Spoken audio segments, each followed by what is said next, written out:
So hello and welcome to Bansal academy. इस lecture में हम लोग फिजिक्स में एक इम्पॉर्टेंट टॉपिक है जो हमारा इलेक्ट्रोमैग्नेटिक इंडक्शन, उसको स्टडी करने वाले हैं। ये topic HP TGT non medical में भी अच्छे से पूछा जाता है, इसके क्वेश्चंस काफ़ी अच्छे होते हैं। ठीक है, तो हम इसी टॉपिक को बहुत डिटेल में इलेक्ट्रोमैग्नेटिक इंडक्शन क्या है, किसने दिया, कैसे इसका कॉन्सेप्ट आया, फिर लेंसेज का जो सबसे बड़ा कंट्रीब्यूशन रहा है इसमें, ठीक है, और डायरेक्शन ऑफ इंड्यूस्ड करंट, इस लेक्चर में हम ये सब कुछ पढ़ने वाले हैं। ठीक है, तो सबसे पहले बात ये आती है कि ये जो इलेक्ट्रोमैग्नेटिक इंडक्शन है, ये जो कॉन्सेप्ट है इलेक्ट्रोमैग्नेटिक इंडक्शन, जिसको आप EMI बोलते हो शॉर्ट फॉर्म में, ये कॉन्सेप्ट आया कहाँ से? देखो, सबसे पहले क्या था, जो ऑस्टर नाम के साइंटिस्ट थे, ठीक है, जो ऑस्टर नाम के साइंटिस्ट थे, उन्होंने क्या बोला था कि एक जो करंट कैरिंग वायर होती है उसके आसपास क्या होता है, रीजन होता है, किसका रीजन होता है, मैग्नेटिक फील्ड का। और ये वेरीफाई भी हो गया। कैसे वेरीफाई हो गया? बहुत इजीली, करंट कैरिंग वायर ली, उसके आसपास मैग्नेटिक कंपास रखी और वो डिफ्लेक्ट हो गई, तो वहाँ से ये प्रूव हो गया कि करंट कैरिंग वायर के आसपास क्या होता है, मैग्नेटिक फील्ड। फिर फैराडे जी आए, उन्होंने क्या बोला कि जब करंट कैरिंग वायर के आसपास मैग्नेटिक फील्ड हो सकता है तो मैग्नेटिक फील्ड से करंट क्यों नहीं बनाया जा सकता? मतलब जब करंट से मैग्नेटिज्म है तो मैग्नेटिज्म से भी करंट होना चाहिए। उन्होंने अपनी ये बात रखी और उन्होंने इस एक्सपेरिमेंट के ऊपर 6 इयर्स काम किया एंड आउट ऑफ फ्रस्ट्रेशन उन्होंने अपना जब अपरेटस फेंका और वहाँ पर करंट बना। ठीक है, तो बस उन्होंने क्या गलती की, कैसे की, हमें ये पढ़ना है। ठीक है, और कहाँ से उनको पता लगा कि करंट बन सकता है, कि करंट इंड्यूस किया जा सकता है। ठीक है, तो उससे पढ़ने से पहले हमें एक चीज़ पता होनी चाहिए, एक टर्म पता होनी चाहिए बहुत अच्छे से, दैट इज़ मैग्नेटिक फ्लक्स, जो मैं बहुत बार यूज़ करूँगी। तो हम पहले क्यों ना उसको थोड़ा सा पढ़ लें, है ना, मैग्नेटिक फ्लक्स क्या होता है। तो let us study the concept of magnetic flux. ठीक है, मैग्नेटिक फ्लक्स क्या है? It is denoted by φm, इसको हम φm से डिनोट करते हैं। और ये क्या होता है? It is the number of field lines passing a given area perpendicularly. एक गिवन एरिया में से परपेंडिकुलरली कितनी फील्ड लाइंस पास कर रही हैं, वो क्या होता है, उसका मैग्नेटिक फ्लक्स होता है। जितनी ज़्यादा फील्ड लाइंस पास कर रही हैं उतना ज़्यादा फ्लक्स है, और जितनी कम कर रही हैं उतना कम फ्लक्स है। ठीक है, और जो मैग्नेटिक फ्लक्स होता है, इसका जो फॉर्मूला है कुछ इस तरह से दिया जाता है, BA cos थीटा। अब ये कैसे आया? अभी BA cos थीटा कैसे आया? देखो, अगर मान लो हमारे पास ये 2 कॉइल्स हैं, दोनों का सेम एरिया है, सेम मटेरियल की है, सपोज करूँ यहाँ पे मैंने वीक मैग्नेटिक फील्ड लगाई।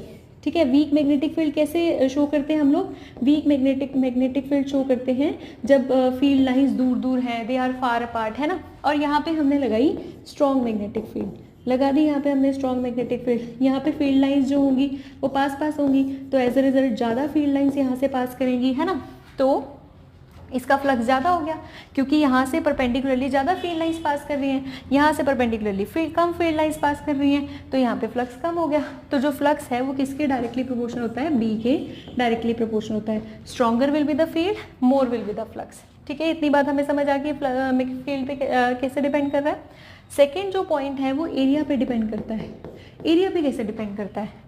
सपोज करो आपने क्या किया, फील्ड सेम लगाई, लेकिन एक बार छोटी कॉइल ली, एक बार बड़ी कॉइल ली, तो अब क्या हुआ, यहाँ पे पहले अगर सपोज करो 3 ही फील्ड लाइंस पास कर पा रही थी, लेकिन जब आपने एरिया बढ़ा दिया तो ऑब्वियसली जो नंबर ऑफ फील्ड लाइंस है वो बढ़ जाएंगी, तो फ्लक्स बढ़ जाएगा। तो जो फाई है वो A के भी क्या है, डायरेक्टली प्रोपोर्शनल है। और जब कभी कभी क्या होता है, जो फ्लक्स होता है, फील्ड लाइन जरूरी थोड़ी हमेशा ऐसे जा रही होंगी, हो सकता है किसी एंगल पे जा रही हो, है ना। और हमें क्या लेना होता है, परपेंडिकुलर फील्ड लाइंस, जो हमारे सरफेस के परपेंडिकुलर है, ये वाली फील्ड लाइंस हमें लेनी होती है ना, जो इसके परपेंडिकुलर जा रही हैं। तो it is directly proportional to cos of angle between B and A। ठीक है, B is the field, A is the area vector, and area vector is always perpendicular to the surface. ठीक है, और theta उनके बीच का angle है। तो ये जो फॉर्मूला है कुछ इस तरह से बनता है, phi is equals to BA cos theta. ठीक है, तो अब फैराडे ने क्या देखा, मैं आपको बेसिक बता चुकी हूँ कि फैराडे ने क्या देखा है।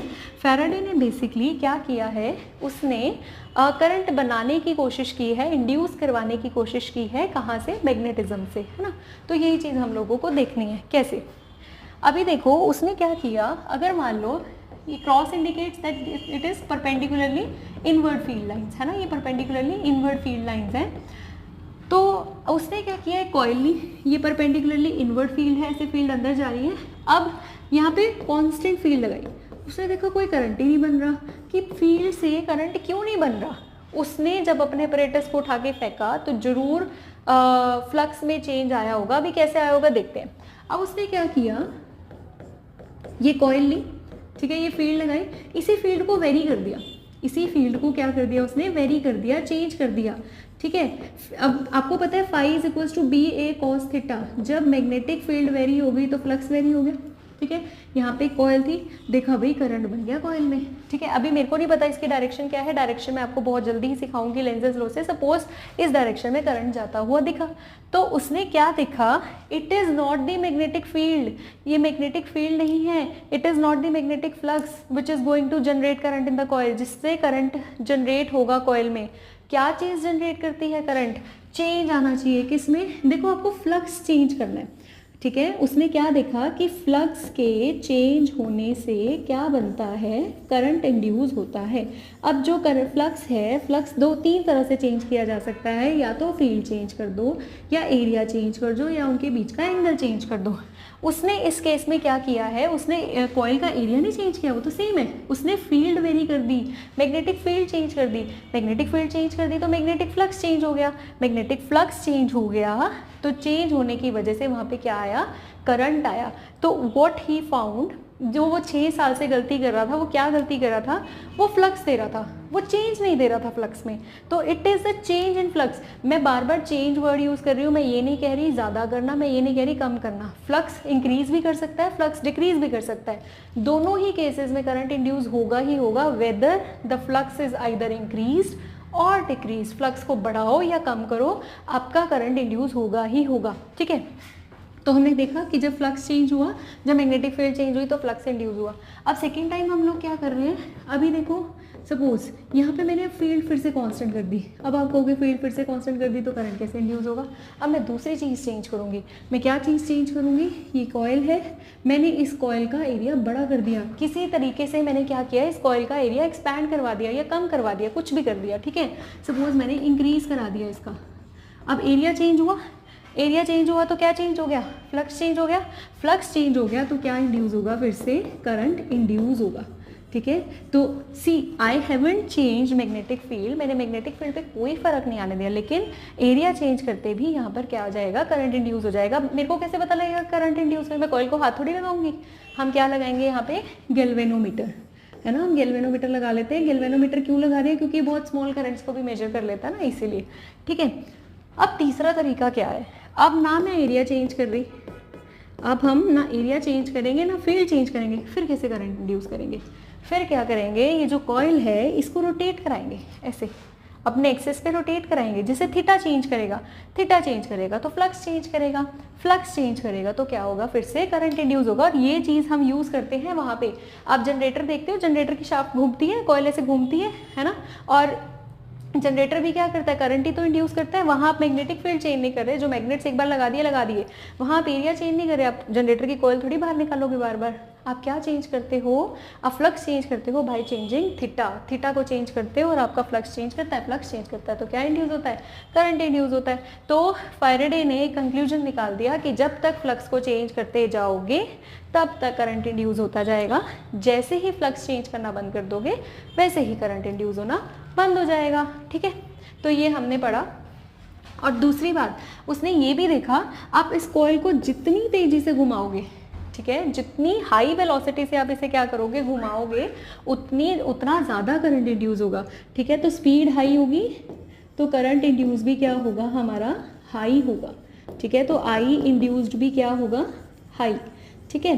तो एंड दिस फिनोमिना, ये जो हमने फिनोमिना पढ़ा है सारा करंट के इंडक्शन का बाय चेंजिंग द फ्लक्स, ठीक है, this phenomena is known as EMI, that is electromagnetic induction, the phenomena of induction of current in a coil until till the flux link with the coil is being changed। जब तक आप flux link change करते जाओगे तब तक current का induce होना है, क्या होता है, इलेक्ट्रोमैग्नेटिक इंडक्शन, ठीक है। तो अब हमें ये तो समझ आ गया कि फैराडे ने अपने उस 6 साल के एक्सपेरिमेंट में क्या किया है ना, दैट वाज वेरी इंपॉर्टेंट जो उसने किया है, ठीक है। तो अब यहाँ पे देखो उसने कुछ लॉज दिए, ठीक है, तो they were named as Faraday's laws of electromagnetic induction. Faraday ने अपने लॉज दिए इलेक्ट्रोमैग्नेटिक इंडक्शन के। उसके क्या लॉज थे? उसने जो लॉज दिए दैट वर फर्स्ट लॉ, बहुत सिंपल है, जो अभी हमने पढ़ा है जितनी इतनी देर में वही चीज़ है।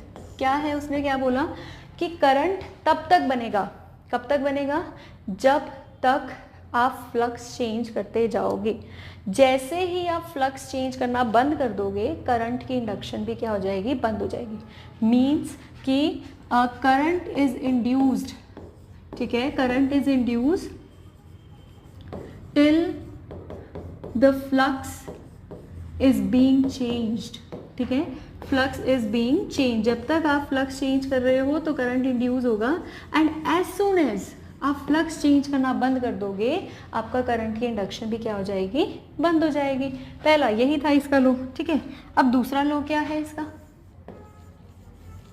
अभी जो इसका दूसरा लॉ है वो शायद थोड़ा थोड़ा समझ ना आए कि एक माइनस साइन लगाएंगे वो क्यों आ रहा है, वो अभी समझ नहीं आएगा, लेकिन जल्दी आपको वो भी समझ आएगा, ठीक है। तो पहले देखते हैं उसने सेकेंड लॉ ने ये कहा।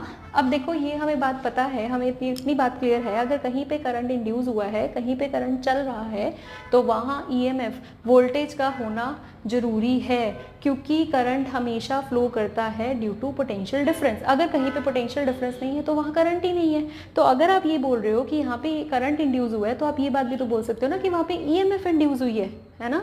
आप ये तो नहीं है ना, हम ये नहीं कह सकते कि वहाँ पर ईएमएफ इंड्यूस हुई, क्योंकि करंट चल रहा है तो ईएमएफ तो है ही है ना, पोटेंशियल डिफरेंस तो है ही है। तो उसने बोला जो ईएमएफ इंड्यूस्ड होगी, जो ईएमएफ इंड्यूस्ड होगी वो डायरेक्टली प्रोपोर्शनल होगी rate of change of magnetic flux के। अभी मैंने आपको एक बात बोली थी ना, जितनी जल्दी आप फ्लक्स चेंज करोगे, जैसे मैंने कहा था आप उसको तेजी से घुमाओ कॉइल को, ठीक है, फ्लक्स तेजी से चेंज होगा, स्पीड तेजी से चेंज होगी, तो वहाँ पे करंट इंड्यूस ज़्यादा होगा। करंट ज़्यादा तो मतलब ईएमएफ इंड्यूस्ड भी ज़्यादा। तो उसने बोला कि EMF induced is directly proportional to rate of change of flux. और ये माइनस साइन जो आ रहा है भाई, ये लेंजेस लॉ की वजह से आ रहा है। अभी इसको थोड़ी सी देर के लिए इसको याद करते हैं कि माइनस साइन आएगा, अभी आपको बहुत अच्छे से समझ आएगा कि माइनस साइन क्यों आएगा। अभी मैं अगर इसके मैग्नीट्यूड की बात करूं तो ई कितना आ जाएगा? d∅/dt। यहाँ जो प्रोपोर्शनलिटी कांस्टेंट है वो 1 होता है। So this is your basically Faraday's second law of electromagnetic induction, ठीक है। हमने पढ़ लिया कि करंट तब तक बनेगा, कब तक? जब तक फ्लक्स में चेंज आएगा, और जितनी जल्दी फ्लक्स में चेंज आएगा उतना ज़्यादा ईएमएफ या करंट इंड्यूस होगा। हमें इतनी बातें तो क्लियर हो गई हैं, ठीक है। अब एक क्वेश्चन हो जाए इसी के ऊपर, ठीक है। तो क्वेश्चन क्या है? बड़ा सिंपल सा क्वेश्चन है पर पूछ लेते हैं, है ना। तो क्वेश्चन ये है कि अगर हमारे पास if magnetic flux link with the surface is given by, आपको गिवन है कि अगर flux link with the surface is given by 3t² + 5t + 1, ठीक है, तो you need to find at t = 5 second या 1 सेकेंड लगा लेते हैं, थोड़ी सी कैलकुलेशन ईजी हो जाएगी, है ना। At t = 1 second we need to find the induced EMF. हमें इंड्यूस्ड ईएमएफ निकालनी है 1 सेकेंड के बाद। अभी हमने सेकेंड लॉ में क्या पढ़ा है? क्या पढ़ा है हमने सेकेंड लॉ में, है ना। हमने सेकेंड लॉ में पढ़ा है E = d∅/dt। मैं मैग्नीट्यूड ले लेती हूँ क्योंकि मुझे माइनस साइन का आइडिया नहीं है, तो मैं इसको मैग्नीट्यूड ले लेती हूँ, है ना। तो E = d∅/dt, तो बस फाई निकाल लो, डेरिवेटिव निकाल लो, क्या बनेगा इसका? 6t + 5, 1 का तो 0 हो जाएगा। अब आपको एट t = क्या निकालना है? 1 सेकेंड, तो 1 पुट कर दोगे t की जगह, तो 6 × 1 + 5 दैट इज 11 वोल्ट्स। इतनी ईएमएफ इंड्यूस हो जाएगी, ठीक है। तो this is the question related to Faraday second law. Easy है बट आ जाता है पेपर में ऐसा क्वेश्चन, ठीक है। अब इसके बाद हमें बात करनी है किसकी? एक क्वेश्चन और करते हैं हम लोग, ठीक है, वो भी अच्छा क्वेश्चन है। तो क्वेश्चन किस तरह से है देखो,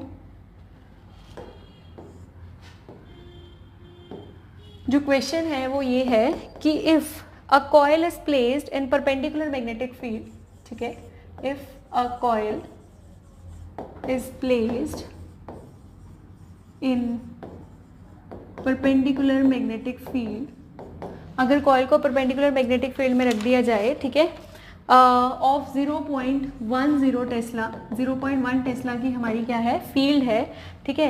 and if the radius of the coil suddenly starts shrinking, ठीक है, if the radius of the coil suddenly starts shrinking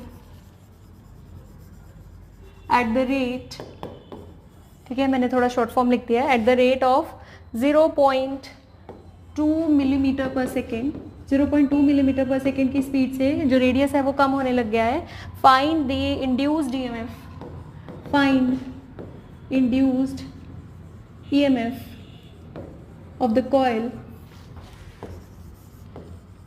when radius is 10 centimetre.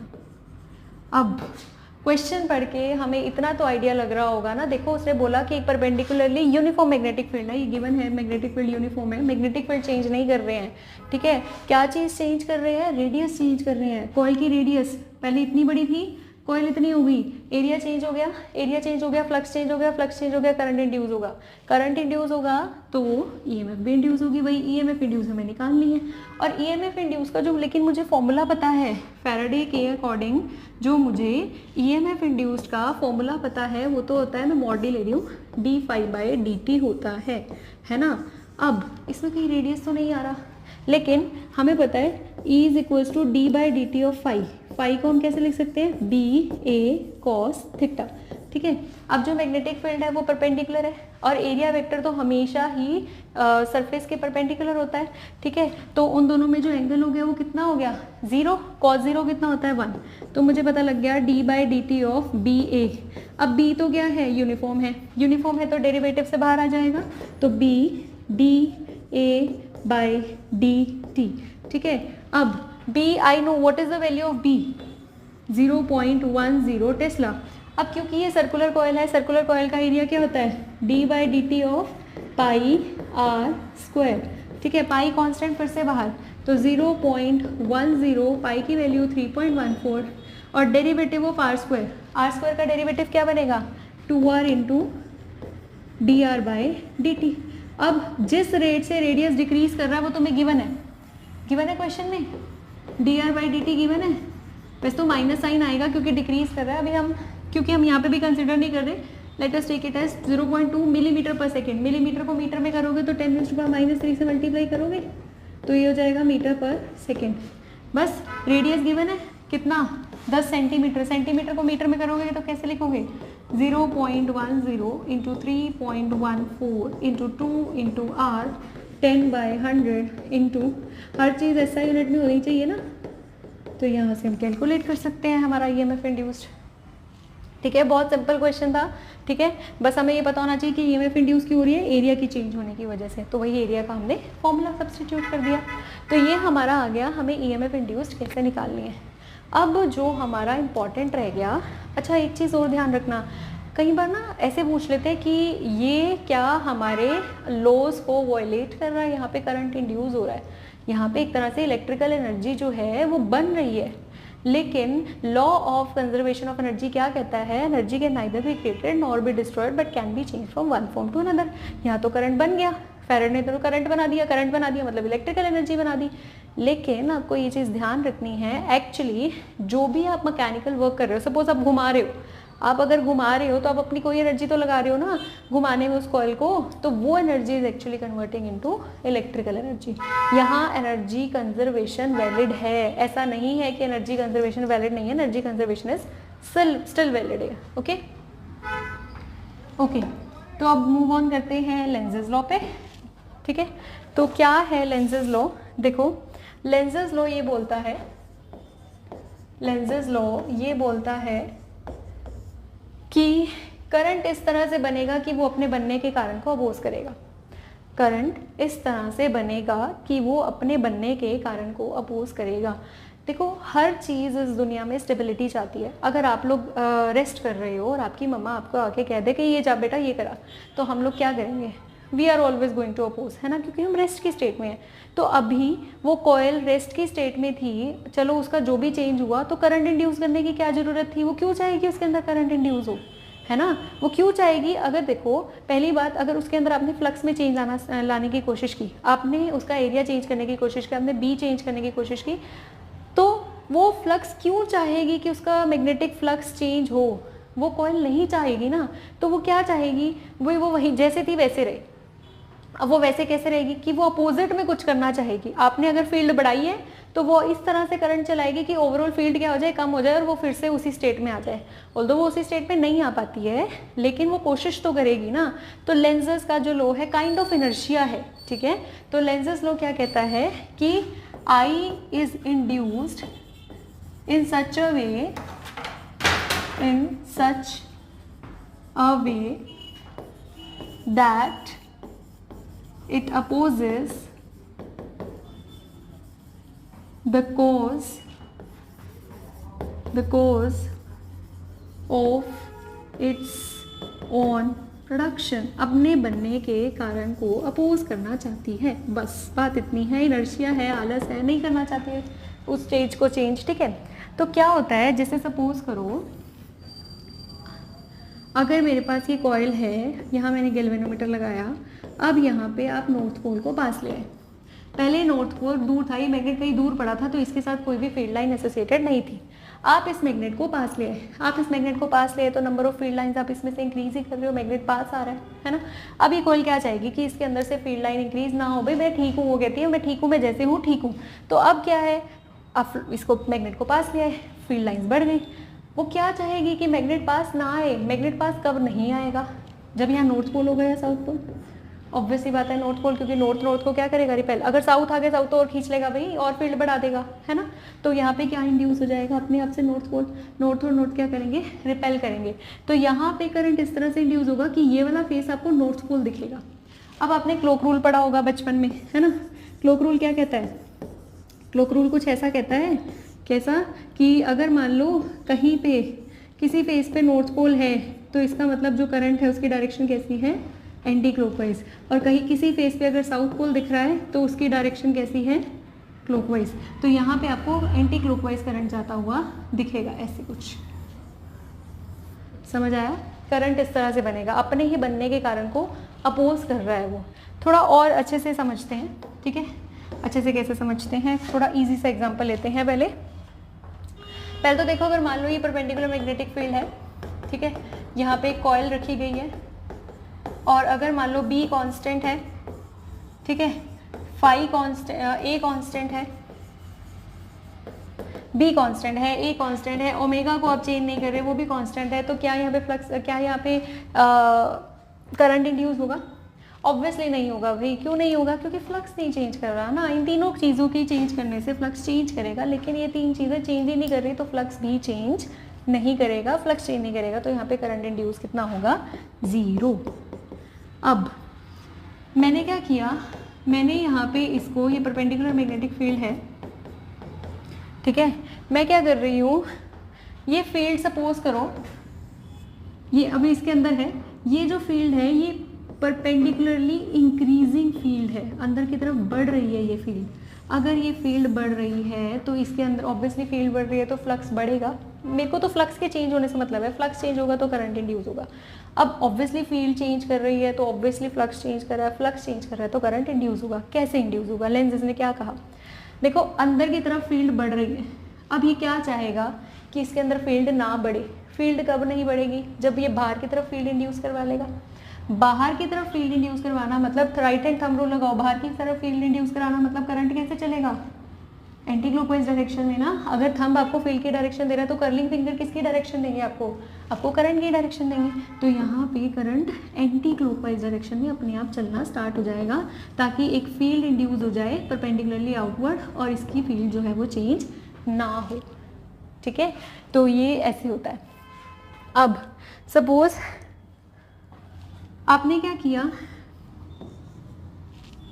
ये करंट है, ठीक है, अब ये करंट है और ये करंट सपोज करो डिक्रीजिंग करंट है, ये करंट डिक्रीजिंग करंट है और यहाँ पे लग दी एक कॉइल। अब आपको बताना है कि इस कॉइल में करंट की डायरेक्शन क्या होगी। अब ये करंट ऊपर जा रहा है, करंट ऑस्टर ने क्या कहा, करंट कैरिंग वायर के आसपास मैग्नेटिक फील्ड।